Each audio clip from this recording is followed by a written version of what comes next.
Thank you so much, Kangna. It's a pleasure to have you here with us. Everyone, can we have a huge round of applause again for Vishnu?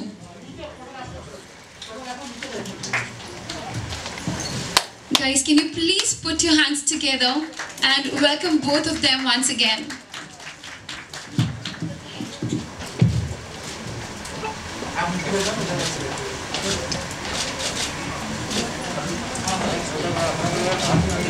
Well, before commencing, I would like to thank both of you for taking out time. It's a pleasure to have you here with us and seeing the very amazingly, massively exuberant response that Thalaivi is getting across the country and even beyond it. I mean, I would like to congratulate both of you for that. The whole country has been waiting with a bated breath for the magnum opus that Thalaivi is. Guys, can we put our hands again together for such a magnum opus? Guys, can we have a huge one here? Thank you everyone, thank you. Sorry, my voice is a little down because of I've got a little cold. It's not COVID, I assure you, I've got my test done. But the hectic promotion got to me, but nevertheless we are here now and really appreciate the turnout. Thank you so much. Well, thank you so much. And Vishnu, since you are the producer of the movie,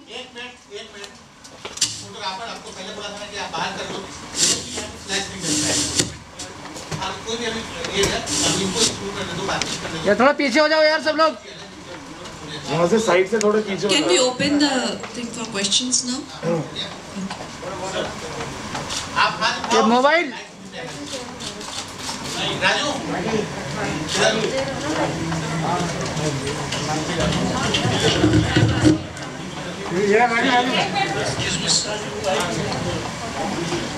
hello Kangana, Rajesh from Delhi 99.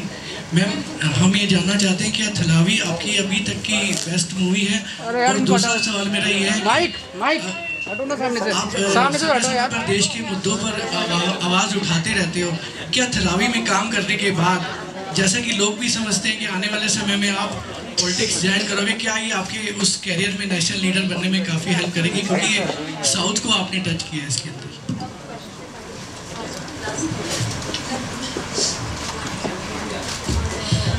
सबसे पहले तो आप सबका बहुत धन्यवाद कि आप लोग इतने ज़्यादा टर्नआउट में आए. शायद मल्टीप्लेक्सेस में ये फिल्म हिंदी में रिलीज़ नहीं हो रही है, कृपया करके सिंगल स्क्रीन को सपोर्ट करें. और मल्टीप्लेक्सेस पहले भी बहुत ज़्यादा प्रोड्यूसर्स को बुली करते आए हैं और अभी भी उनका रवैया वैसा ही है. तो मैं चाहूँगी कि आप इस फिल्म को अपनी पूरी सपोर्ट दें. और दूसरा आपका जो क्वेश्चन है कि मैं पॉलिटिकल मुद्दों पे काफ़ी बातचीत करती हूँ. आई थिंक मैं देश के लिए बहुत ज़्यादा मैं एक देशभक्त हूँ, राष्ट्रवादी हूँ, तो देश के लिए हमेशा बोलती हूँ. तो अक्सर लोगों को लगता है कि मैं पॉलिटिक्स के लिए बोलती हूँ. शायद एक ही बात है, लेकिन मेरे लिए एक नहीं है, क्योंकि मैं कोई पॉलिटिशियन नहीं हूँ. मैं एज अ रिस्पॉन्सिबल सिटीज़न और वो इंसान जिसको लोगों ने आज इस मुकाम तक पहुँचाया है, तो मैं लोगों के हक़ की, देश के हक़ की बात करती हूँ. और राजनीति मुझे करनी है या नहीं करनी है, ये मेरा निर्णय नहीं होगा. आप लोगों की इच्छा के बिना, लोगों की सेवा के बिना एक पंचायत का चुनाव तक नहीं जीत सकते हैं. तो राजनीति में अगर मुझे करनी है तो उसके लिए लोग मुझे चुनते हैं या चाहते हैं, या मुझ में वो कैलिबर होगा, मुझे नहीं पता. अभी तो मुझे लगता है कि मैं एक अभिनेत्री के ही तौर में अच्छी हूँ और काफ़ी खुश हूँ. लेकिन कल को अगर लोग चाहेंगे और मुझ में वो देखेंगे और मुझे चुनेंगे, तो definitely I would love to. नमस्कार कंगना जी, मैं नोनी जैन, नमोकार चैनल से. जैसे कि आपने एक लीडर का रोल प्ले किया है जयललिता मैम का, जो कि 6 बार तमिलनाडु से चीफ मिनिस्टर रह चुकी हैं. तो आपको क्या लगता है कि ये चीज़ मेल ईगो को कहीं ना कहीं हर्ट कर सकती है, क्योंकि हम एक मेल डोमिनेंट सोसाइटी में रहते हैं, या कहीं ना कहीं मेल माइंडसेट को चेंज करेगी कि हाँ, महिलाएं कहीं भी और आदमियों से कम नहीं है, आगे ही है एक तरह से? देखिए, तलाईवी में ये चीज़ बहुत अच्छे से प्रदर्शित होती है कि जिनको सबने सोचा कि वो कभी राजनीति में नहीं आ सकती या इस लायक नहीं है जो एक पूरे इतने वॉलेटाइल स्टेट को संभाल सकें, वो 1 नहीं 2 नहीं 3 बार चीफ मिनिस्टर रहती हैं। और उसके साथ ही में ये चीज़ जो है कि औरत और पुरुष के बारे में कम और इससे ज़्यादा एक स्त्री सशक्तिकरण के बारे में ज़्यादा है। ज़रूरी नहीं है कि पुरुषों को नीचा दिखा के ही एक स्त्री का सशक्तिकरण हो। मैं इसलिए कह रही हूँ क्योंकि तलाईवी में जो उनके प्रेरणा के स्रोत बताए गए हैं, श्री MG रामचंद्रन MGR, वो एक पुरुष होने के साथ ही वो बहुत ज़्यादा उनको प्रोत्साहित भी करते हैं और कहीं ना कहीं उनके गुरु भी हैं राजनीति में।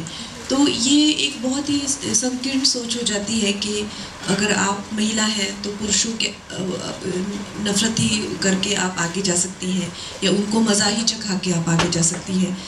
कुछ होते हैं जो आपको नीचा दिखाते हैं, कुछ होते हैं जो आपको आगे आने में सफलता करते हैं। तो इसी को प्रदर्शित करती हुई फिल्म है तलाईवी।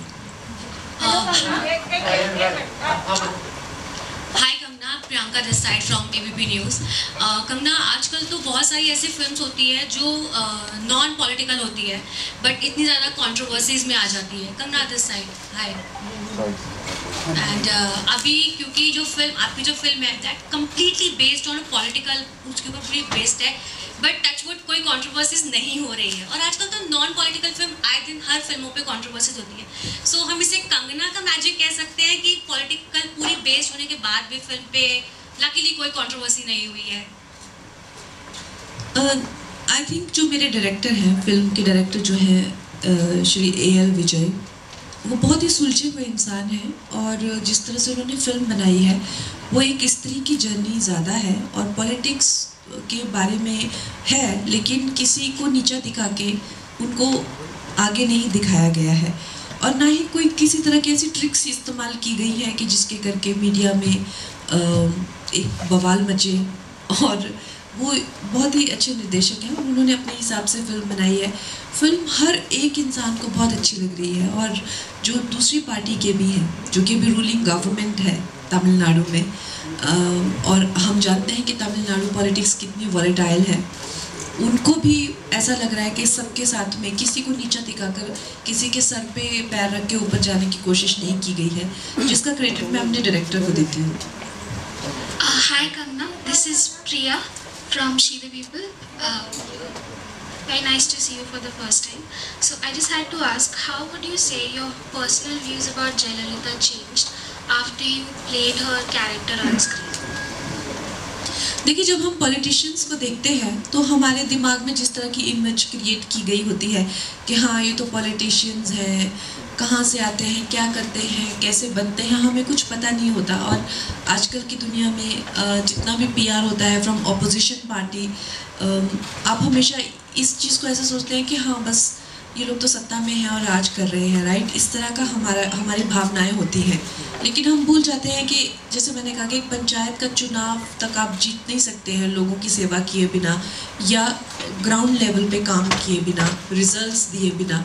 तो उसी तरह से मेरी एक बहुत छोटी सोच थी, जैसे मैं जया माँ के कभी फ़ोटोज़ देखती थी तो मुझे लगता था ठीक है सत्ता में ये लोग हैं, इनको क्या इनके मज़े हैं। लेकिन ये फिल्म देखने के बाद मुझे लगा कि जो आपके दोस्त होते हैं वो दुश्मन बनते हैं। दुश्मन एक कॉम्बिनेशंस जो लोग बिठाते हैं, गुटबंदियाँ होती हैं, एक रातों रात आपके खिलाफ साजिशें होती हैं, यहाँ तक कि आपको जान से मार देने तक की भी साजिशें की जाती हैं। हम लोग ये सब समझ नहीं पाते हैं और मुझे लगता है हम लोग पॉलिटिशियंस के सक्सेस को लेकर उन पे काफ़ी हार्श होते हैं, बिना इस बात को समझे कि हम किसी भी दूसरे फील्ड में कोई इंजीनियर बनता है उसकी सफलता को हम अच्छा समझते हैं, इनफैक्ट कोई कलाकार बनता है, एक्टर बनते हैं, लेकिन जब कोई इंसान पॉलिटिक्स में सक्सेस होता है तो हम समझते हैं हाँ क्या हुआ, इनको तो राज करने को मिल रहा है। लेकिन हम लोग ये भूल जाते हैं कि वो इंसान अपनी जान पे खेल के, छोटे से छोटे लेवल पे भी अपनी जान पे खेल के उन्होंने ये सफलता हासिल की है और बड़े लेवल पे तो ये बहुत ही ज़्यादा मुश्किल काम है। तो अब उनके लिए मुझे बहुत ज़्यादा रिस्पेक्ट एक हुई है फिल्म करने के बाद। जैसे कि आपने बोला कि उनकी लाइफ में एक मेल मेंटर थे, वुड यू से आपकी लाइफ में भी कोई MGR है? मैं कोई जयललिता तो हूँ नहीं, मैं कोई चीफ मिनिस्टर तो हूँ नहीं, तो जब अगर मैं कल को राजनीति में आती हूँ या मुझे कोई मेंटोर मिलते हैं, आई विल डेफिनेटली एक्नॉलेज, लेकिन अभी तो ऐसा कुछ है ही नहीं। हाय, कंगना फ्रॉम देसी मार्टी, रोहित मौर्य फ्रॉम देसी मार्टी। हर एक कैरेक्टर को निभाने के बाद कोई ना कोई उस कैरेक्टर का पंच होता है जो हर एक अपने साथ ले जाता है। आपने जयललिता जी का कैरेक्टर निभा के कौन सा अंश है जो अपने साथ लेके हमेशा रहेंगे आप, ये अभी तक आपसे छूट नहीं गया? उनके कैरेक्टर में बहुत ज़्यादा ऐसी चीज़ें हैं, लेकिन एक दृढ़ निश्चय जो है उनमें वो बहुत ही काबिल तारीफ़ है।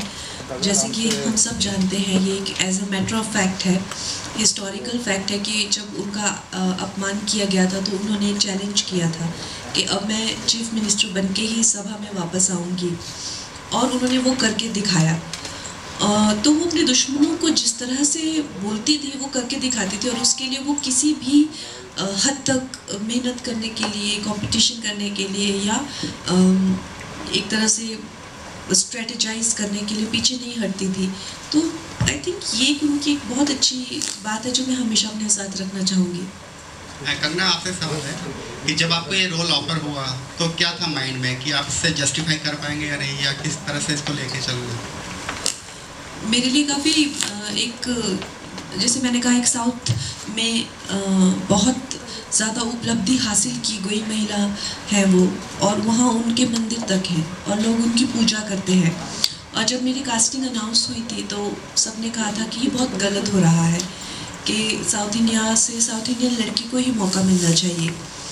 और कई लोगों ने इस बात की बहुत ज़्यादा आलोचना भी की थी कि कंगना जो है वो एक नॉर्थ इंडियन है और वो भी पहाड़ों से आती है, तो ऐसा क्यों?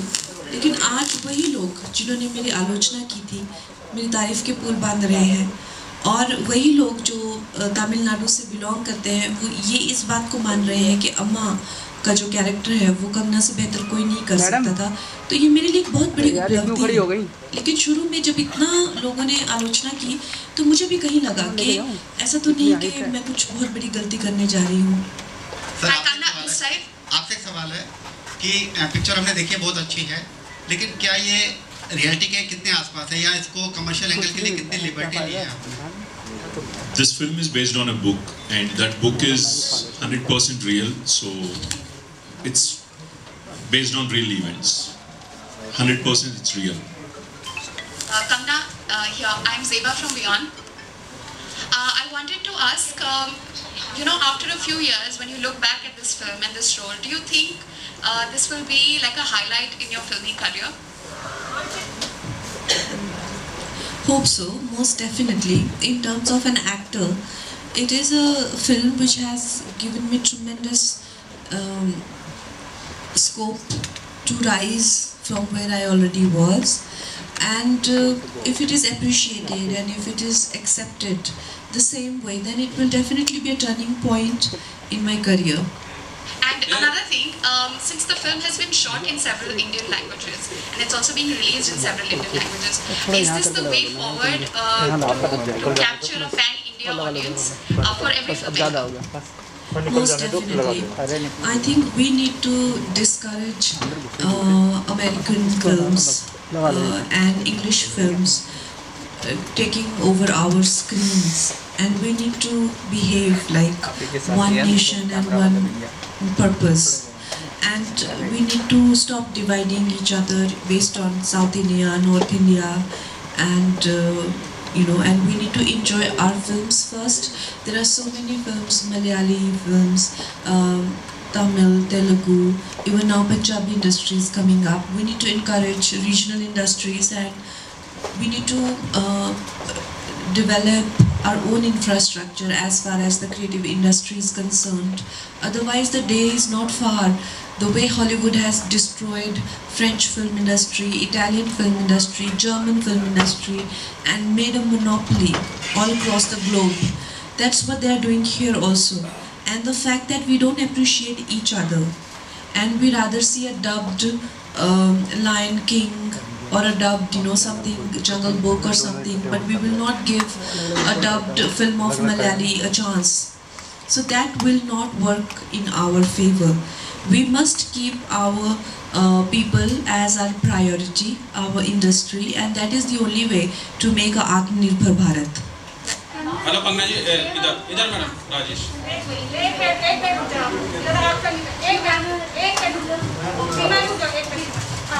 Hi Kangna, I'm Sangeeta from Sputnik News. I want to know, how do you relate your struggles with Jayalalitha's, because she's also been through her own journey as a woman. How do you relate that? Secondly, how has your battle been with the multiplexes? Did you get any positive response after that?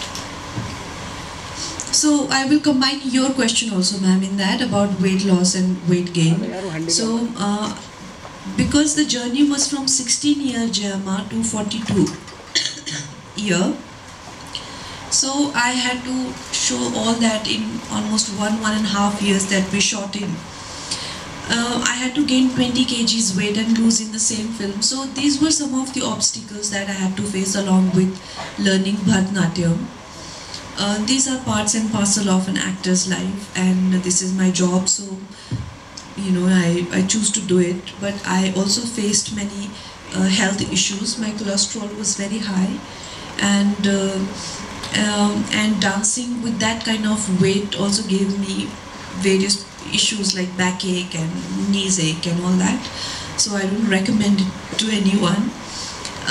Another thing that you said about how do I relate to her struggles. As a woman working in men's world, of course, I feel that women are underestimated, and especially in the roles of leadership. Wherever it comes to leading, women are not the most obvious choices, and JAMA also struggled with that. And when I tried to become a director, I also faced a lot of flack and a lot of bullying from all across. I was even banned by the media and the film industry, and what all dramas happened, we all know. So these are the things that I face. Also, I gave some kind of political opinion and my house was demolished. Even though later court, they told them that it is a criminal act to do that. So I was vindicated, but at the same time, openly my voice was, they tried to crush my voice under their feet. And also now the same thing is happening with multiplexes. Now we see that multiplexes in Hindi, they are not releasing my film, but they have different rules for big heroes, like we have seen in the past. They have been very much okay in releasing big hero and big studio film. Well, I think this kind of gangism, groupism happens all the time, but the kind of response that we are getting, and the film is coming in single screens, I am sure that people will support the film and support the single screens, because these big bullying multiplexes have been bullying and producers even before pandemic. And I think we should put our faith and our focus on single screens. Hi Gupta, Divya from ANI. First of all, many congratulations for the film. And you are playing a very strong personality yet again for the screen. So my question to you is, what was the toughest part of playing Jayalalitha, and how has her political journey influenced your perception for politics? I just answered that for me earlier politics seemed like something that these people just get lucky, like a very primitive approach when you see their pictures in the media, and massive smear campaigns around almost every politician. There is no politician who doesn't have a controversy. The popular ones, they all have. Even JAMA has a lot of controversies to her credit. And if you, like, in her own words, if you go by the controversy, they make her appear like the most hated woman in the world. Then how come people keep choosing her over and over and over again?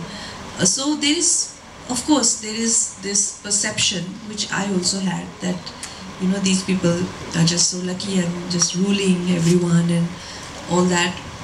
But when I did my research and understood the dynamics of politics, it is not an easy profession and easy field. You've got to work on ground level, and also you have to be popular with people. There is an X factor as a politician that you need, and also, of course, the results. You've got to give results. You've got to get votes, and popular, this thing that you've got to be popular, and you've got to prove and show results in terms of what you brought about, the difference, and it has to reflect in the data. And with Jayamma, people were so happy, and most people, IAS officers and bureaucrats who worked under her, they remember her as one of the most intelligent and remarkable women. When you as somebody who's not been able to go to school or complete her studies, and you handling hundreds of IAS bureaucrats and officers, it's not going to be easy, right? If you're not going to take charge, they will take you for a ride.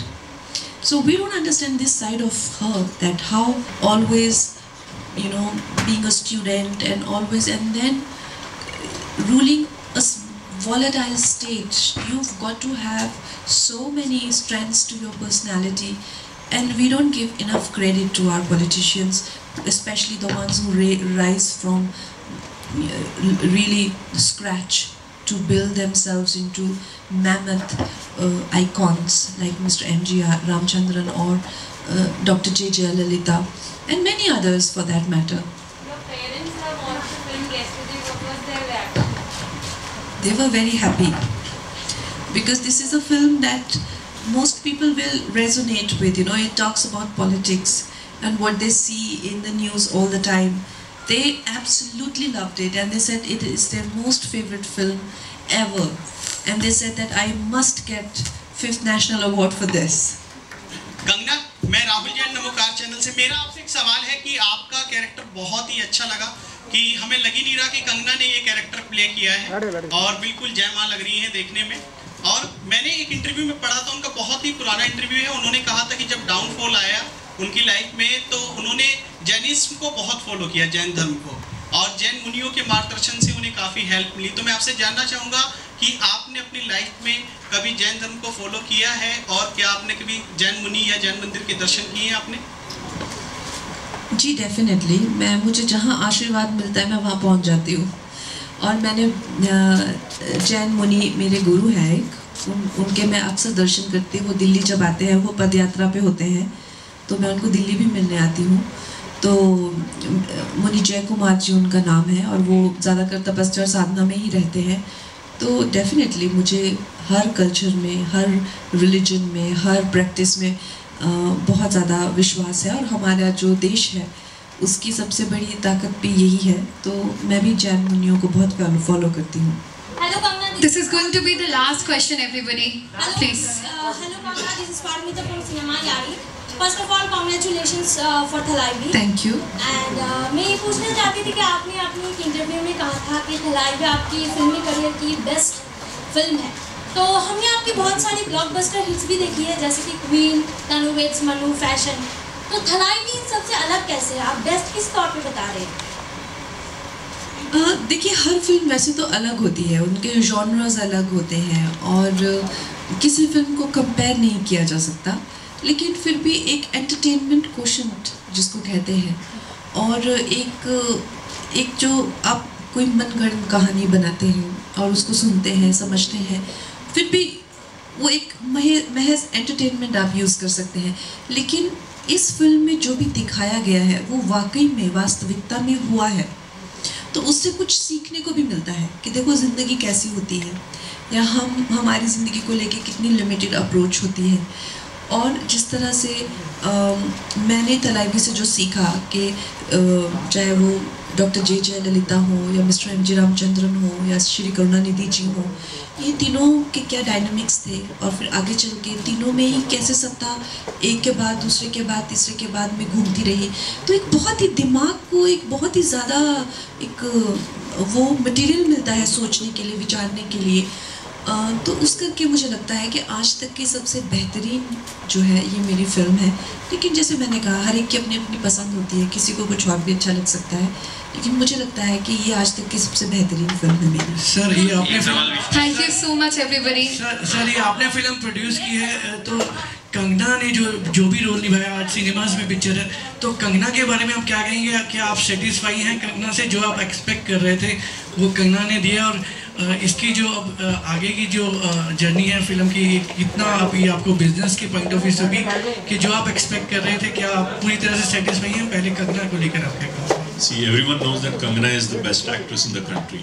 There's no doubt about it. But as far as the producers' support is concerned, over the last couple of weeks, what we were going through as a producers, only she knows, and she stood by us. She said, "Sir, ये आपका film है. You decide what you want to do with the film, and I'll just stand by you." That's what she said, and she stood by us unconditionally. No artist would allow a film to release like this without multiplexes. And because at this point of time we don't believe that box office numbers are a true judgment for the success of a film. You saw the film, you loved the film, we made a great film. That's half success for us. And second point is, she said, "Sir, you invested in the film, you need to recover your investment as producers. Do whatever it takes to recover investment and be safe." No actor will ever say that. Why Selvi? She's the only star who could say that. आप दोनों को ही best wishes, पूरी हमारी जितनी भी media comment. Thank you so much everybody, thanks a lot. अपनी आवाज ऐसे ही उठाते रहे हमारी तरफ से।